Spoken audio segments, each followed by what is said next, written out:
रजनीकांत एक ऐसा नाम है जिससे आज शायद ही कोई अनभिज्ञ हो। कहने को तो रजनीकांत दक्षिण फिल्मों के सुपरस्टार हैं, लेकिन इनकी प्रसिद्धि केवल भारत में ही नहीं अपितु पूरे विश्व में विख्यात हैं। रजनीकांत अपने आप में ही एक पहचान है, ये किसी परिचय के मोहताज नहीं हैं। पूरे विश्व में रजनीकांत के नाम से मशहूर इस सुपरस्टार का पूरा नाम शिवाजी राव गायकवाड़ है। रजनीकांत एक ऐसे इंसान है जिन्होंने जमीन से उठकर अपने आप को आसमान तक पहुंचा दिया है। वैसे तो इस दुनिया में ऐसे कई लोग हैं जिन्होंने अपार सफलता अर्जित की है, लेकिन फिर भी रजनीकांत की कहानी कुछ अलग है। हम कल्पना भी नहीं कर सकते कि रजनीकांत जैसे सुपरस्टार ने अपने करियर की शुरुआत एक मामूली सी कारपेंटर की नौकरी से की। कारपेंटर से कुली और कुली से बीटी बस के कंडक्टर और कंडक्टर के बाद विश्व के सबसे अधिक लोकप्रिय सुपरस्टार बनने का सफर कितना परिश्रम और कठिनाइयों से भरा होगा, इसका अंदाजा लगाना भी मुश्किल है। रजनीकांत का जन्म 12 दिसंबर 1950 को कर्नाटक प्रदेश के बेंगलुरु में हुआ। रजनीकांत का परिवार मराठी पृष्ठभूमि का था। रजनीकांत की माता का नाम रामबाई था, जो कि एक गृहिणी थी, और पिता रामोजीराव गायकवाड़ एक पुलिस कांस्टेबल थे। उनके घर की आर्थिक स्थिति ज्यादा अच्छी नहीं थी। चूंकि रजनीकांत मराठी पृष्ठभूमि से नाता रखते थे, इसलिए उनका नाम महान वीर योद्धा छत्रपति शिवाजी के नाम पर रखा गया था। रजनीकांत अपने 4 भाई बहनों में सबसे छोटे थे। रजनीकांत ने बचपन में ही महज 5 साल की उम्र में अपनी मां को खो दिया था। रजनीकांत की शुरुआती शिक्षा Gavipuram government Kannada modern primary school में हुई। रजनीकांत उस समय पढ़ाई लिखाई में विशेष रुचि रखते थे। रजनीकांत की बचपन से ही आध्यात्म में भी खास रुचि रही है, जिसका कारण उनकी बाकी की शिक्षा रामकृष्ण मठ में हुई, जिसका संचालन रामकृष्ण मिशन द्वारा किया जाता था। रजनीकांत का बचपन से ही कला के प्रति विशेष रुझान था, जिसके चलते वे मठ में होने वाले कई सांस्कृतिक प्रोग्राम में भी भाग लेते रहते थे, जिससे उनकी रुचि कला के क्षेत्र में और गहरी होती चली गई। इसके बाद की शिक्षा रजनीकांत ने आचार्य पाठशाला पब्लिक स्कूल से प्राप्त की। स्कूल में पढ़ाई के दौरान भी उन्होंने नाटक आदि में भाग लेना जारी रखा। हम सोच भी नहीं सकते हैं कि अपनी शिक्षा पूरी होने के बाद अपने जीवन की शुरुआत एक कारपेंटर की नौकरी से की, फिर कुली का काम किया और इसी बीच में बेंगलुरु ट्रांसपोर्ट सर्विस में भर्ती निकली, जिसमें रजनीकांत को सफलता प्राप्त हुई और वे बीटी कंडक्टर बन गए। इस नौकरी से रजनीकांत को आर्थिक सहायता तो मिली, लेकिन फिर भी शायद ये वो मुकाम नहीं था जहां रजनीकांत को जाना था। कंडक्टर की सर्विस के दौरान भी उन्होंने अपने अभिनय तथा कला की रुचि को बनाए रखा, जिसके परिणामस्वरूप उनकी कार्यशैली सभी सहकर्मियों से भिन्न थी। उनका अंदाज ही निराला था। एक अलग ही शैली में यात्रियों से बात करना, उनके टिकट काटना, अपनी शैली में सीटी बजाना, ये सब यात्रियों को और सहकर्मियों को खूब लुभाता था। इस दौरान वे नाटक व स्टेज शो में भाग लेते रहते थे। रजनीकांत को फिल्मों में अभिनय करने का शौक तो था ही, जिसके चलते उन्होंने 1973 में एक्टिंग में डिप्लोमा लेने के लिए मद्रास फिल्म इंस्टीट्यूट में दाखिला लिया और इसी इंस्टीट्यूट में उन्हें अभिनय के क्षेत्र में, या यूं कहे कि फिल्मी दुनिया में अपना पहला कदम रखने का मौका मिला। यहाँ इंस्टीट्यूट में ही एक नाटक के दौरान उन पर फिल्म निर्देशक के बालाचंदर की नजर पड़ी, जो कि उस समय के बहुत ही मशहूर निर्देशकों में शामिल थे। वो कहावत सच ही है कि एक हीरे की परख जौहरी को ही होती है। बालाचंदर जी रजनीकांत के अभिनय से बहुत अधिक प्रभावित हुए। इतना ही नहीं, उन्होंने रजनीकांत को अपनी फिल्म में एक अभिनय का प्रस्ताव भी दिया, जिसे रजनीकांत ने तुरंत स्वीकार कर लिया। फिल्म थी अपूर्वा रागंगाल। ये रजनीकांत की पहली फिल्म बनी।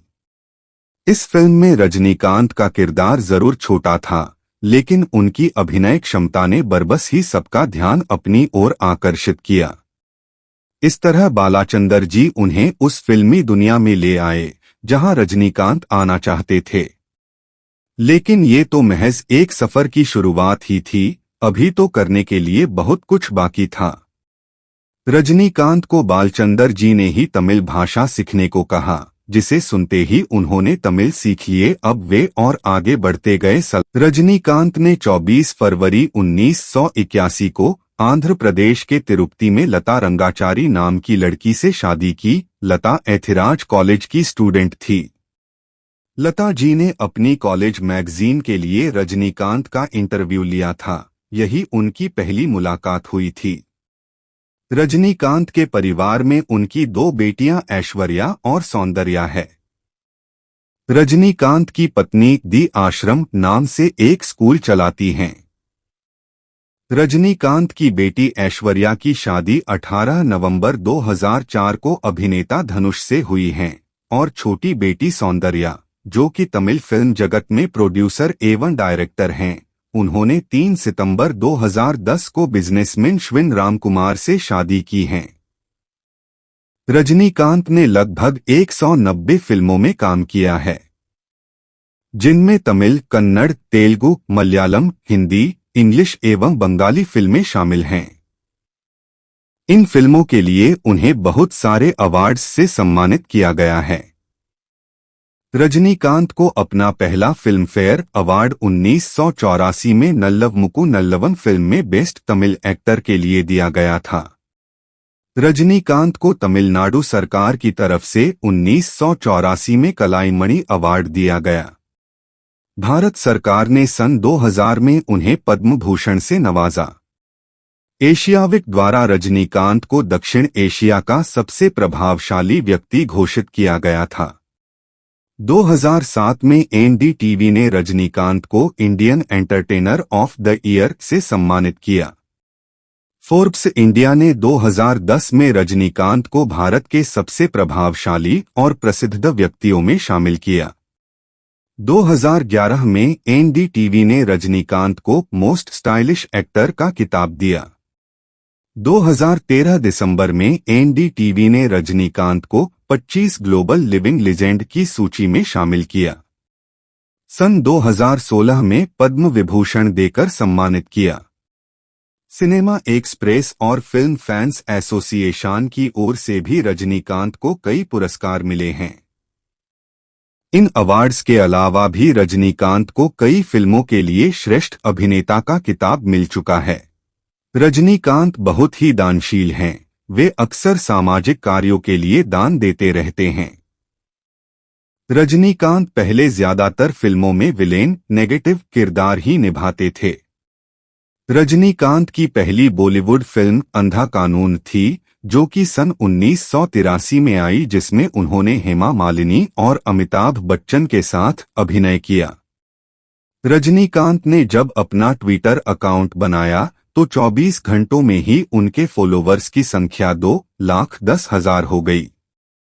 रजनीकांत के बालाचंदर को अपना गुरु मानते हैं। 2007 में शिवाजी एक फिल्म में काम करने के लिए रजनीकांत को 43 करोड़ से भी अधिक का मेहनताना मिला था, जो अपने आप में एक रिकॉर्ड था। वे एशिया के अंदर चीन के अभिनेता जैकी चैन के बाद सबसे अधिक भुगतान पाने वाले अभिनेता बने। रजनीकांत को एक अभिनेता के तौर पर पहचान एसपी मुथुरामन की फिल्म चिलकम्मा चेप्पिंडी से मिली। मराठी परिवार तथा मराठी भाषी होने के बावजूद रजनीकांत ने अब तक एक भी मराठी फिल्म में काम नहीं किया है। CBSE central board of secondary education ने अपने पाठ्यक्रम में एक नया पाठ जोड़ा है, जिसका नाम है from bus conductor to superstar है, जो कि रजनीकांत के बारे में है। इसके साथ ही रजनीकांत पहले ऐसे अभिनेता बन गए हैं जिन्हें सीबीएसई के पाठ्यक्रम में शामिल किया गया है। रजनीकांत इतने बड़े सुपरस्टार होने के बाद भी एक सामान्य जिंदगी ही जीते हैं, और यही कारण है कि उनके प्रशंसक उन्हें प्यार ही नहीं करते बल्कि उनकी पूजा करते हैं। रजनीकांत की लोकप्रियता का अंदाजा इसी बात से लगाया जा सकता है कि दक्षिण में उनके प्रशंसकों ने उनके लिए एक विशेष मंदिर का निर्माण किया है।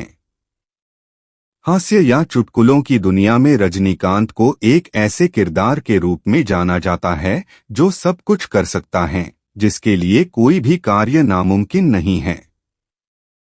रजनीकांत ने इस बात को सच भी साबित कर दिखाया, और यही कारण है कि आज 71 वर्ष की उम्र में भी वे लगातार फिल्मों में काम कर रहे हैं। आज भी जब बड़े पर्दे पर रजनीकांत की फिल्म में एंट्री होती है तो लोग थलाइवा चिल्लाने लगते हैं, जिसका मतलब होता है बॉस। रजनीकांत के बारे में और उनकी एक्टिंग के बारे में जितना कहा जाए उतना कम है, क्योंकि वे एक ऐसे अभिनेता हैं जिन्होंने करोड़ों दर्शकों के दिलों पर अपनी अमिट छाप छोड़ी है।